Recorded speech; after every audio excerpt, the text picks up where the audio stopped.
Today, we're diving into a UK Supreme Court case that honestly sounds like it was ripped straight from a movie script. You've got a world-famous art gallery going up against the residents of these multi-million-pound luxury apartments. It's a fascinating story about privacy, property, and what happens when your neighbor is a tourist hotspot.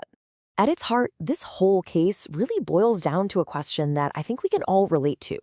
How much privacy should you expect to have in your own home? And what happens when an observation deck gives hundreds of thousands of strangers a front row seat to your daily life? All right, so to really get what this fight is all about, we need to set the scene and meet the two very different neighbors at the center of this dispute. So on one side, you have the Neo-Bankside complex. Think ultra-modern, super high-end apartments.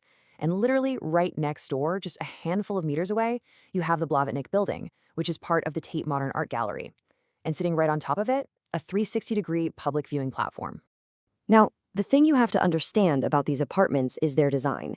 We're talking floor-to-ceiling glass walls. It's an architect's dream, right? Built to give the people inside these incredible panoramic views of London.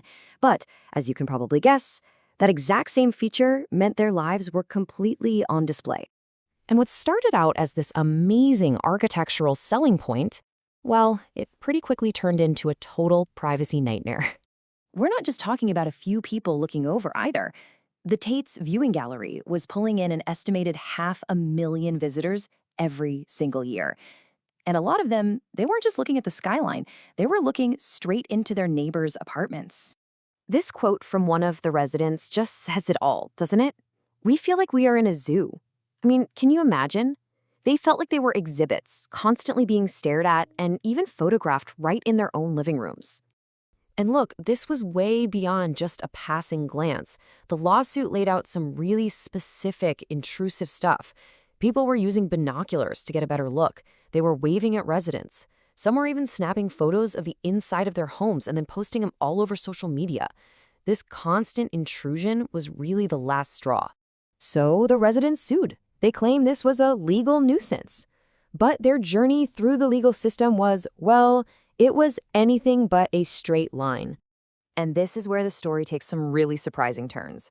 First, they go to the High Court, which sides with the Tate. The court's reasoning? The residents could just, lower their blinds.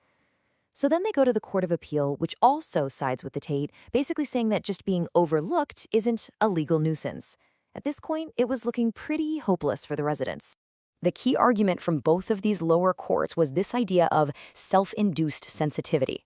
The legal thinking was basically, hey, you chose to live in a glass house right next to one of London's biggest tourist attractions. What did you honestly expect? It was sort of a buyer beware argument. But the residents didn't give up. They appealed one last time, taking their case all the way to the UK Supreme Court.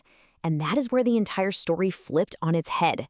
And there it is, the official legal name of the case. Trust me, this is a ruling that's going to be studied in law schools for decades because it really starts to redefine what privacy can mean in a modern city. So the whole thing came down to this one legal idea, nuisance. The law says you should be able to reasonably enjoy your own property. But the big question was, does that protection cover being watched intensely? Can just looking on this kind of massive scale count as a substantial interference? In a super close 3-2 decision, the Supreme Court said, yes, it can be a nuisance. And their reasoning was a total game changer. Okay, so first, they decided that yes, visual intrusion can be a legal nuisance. Second, and this is the really important part, they said the Tate's use of its land was not common and ordinary.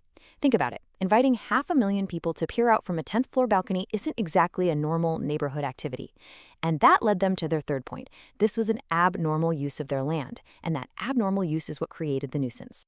And this line from the judgment, it's the knockout punch. It completely takes apart the argument from the lower courts. The Supreme Court made it crystal clear. You can't get away with causing a nuisance just by blaming the victim for having a sensitive property. The problem wasn't the glass walls. It was the intense, abnormal activity of the gallery. So the residents finally won. But what does this mean beyond this one building? What are the wider lessons we can take away from this whole saga? This ruling actually has some pretty huge implications. For one, it says you don't just give up your right to privacy because you live in a modern building with a lot of glass. It's also a major signal to architects and developers. You have to think about how your projects will impact the neighbors. And it reminds big public institutions that, yep, they have to be good neighbors too. But maybe the biggest takeaway is that our old laws can, in fact, adapt to the challenges of modern life. Now, it is important to know that the story isn't quite finished yet. The Supreme Court settled the legal principle, they decided who was right, but they sent the case back down to the High Court to figure out the solution. Will the Tate have to put up screens or restrict access, or will they just have to pay damages? That final chapter is still being written. And all of this leaves us with a really big, thought-provoking question that goes way beyond this one case. In our world, which is just filled with glass towers and constant social media, where everything feels so visible, where exactly do we draw the line between just seeing something and actually causing harm by intruding?